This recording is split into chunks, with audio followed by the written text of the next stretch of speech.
The 1940s have been a decade of breakthroughs and developments in medicine and psychiatry. Scientists have developed a new technology to cure mentally ill adults. With the use of electroshocks, the minds of sick patients are being wiped clean, giving them a fresh start. On this blank slate, physicians then imprint a new, healthy personality. Remaking people, shocking them into obedience. This is a story about that powerful idea. In the 1950s, it caught the attention of the CIA. The agency funded a series of experiments. Out of them was produced a secret handbook on how to break down prisoners. The key was using shock to reduce adults to a childlike state.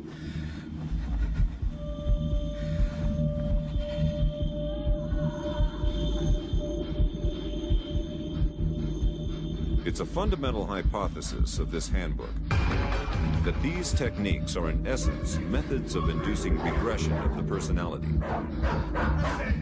There is an interval, which may be extremely brief, of suspended animation, a kind of psychological shock or paralysis. Experienced interrogators recognize this effect when it appears, and know that at this moment the source is far more open to suggestion, far likelier to comply than he was just before he experienced the shock.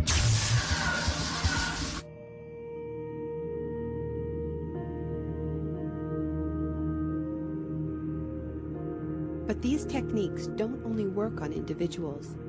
They can work on whole societies. A collective trauma, a war, a coup, a natural disaster, a terrorist attack puts us all into a state of shock.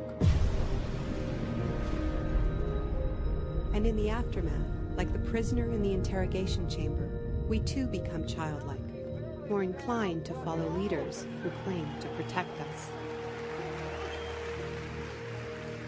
One person who understood this phenomenon early on was the most famous economist of our era, Milton Friedman.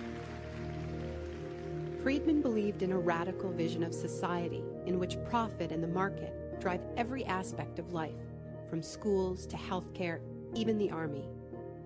He called for abolishing all trade protections, deregulating all prices, and eviscerating government services. These ideas have always been tremendously unpopular, and understandably so. They cause waves of unemployment, send prices soaring, and make life more precarious for millions. Unable to advance their agenda democratically, Friedman and his disciples were drawn to the power of shock. The subject should be rudely awakened and immediately blindfolded and handcuffed.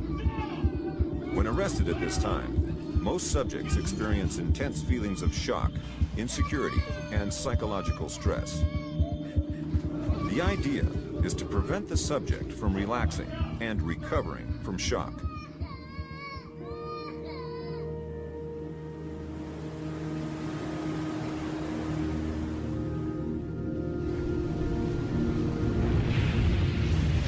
Friedman understood that just as prisoners are softened up for interrogation by the shock of their capture, massive disasters could serve to soften us up for his radical free market crusade.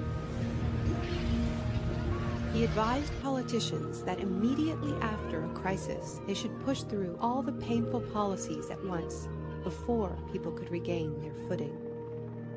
He called this method economic shock treatment.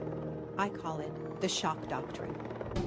Take a second look at the iconic events of our era, and behind many, you will find its logic at work.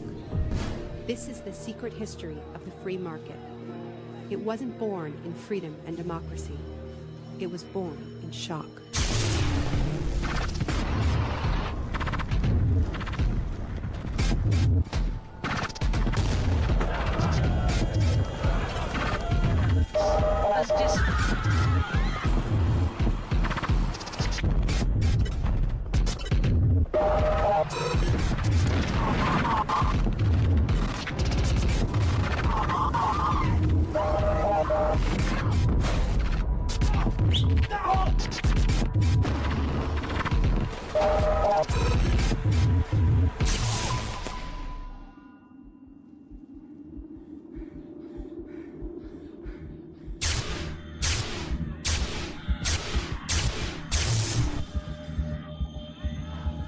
Isolation, both physical and psychological, must be maintained from the moment of apprehension. The capacity for resistance is diminished by disorientation. Prisoners should maintain silence at all times. They should never be allowed to speak to each other. There's one other thing I've learned from my study of states of shock. Shock wears off. It is by definition a temporary state. And the best way to stay oriented, to resist shock, is to know what is happening to you and why.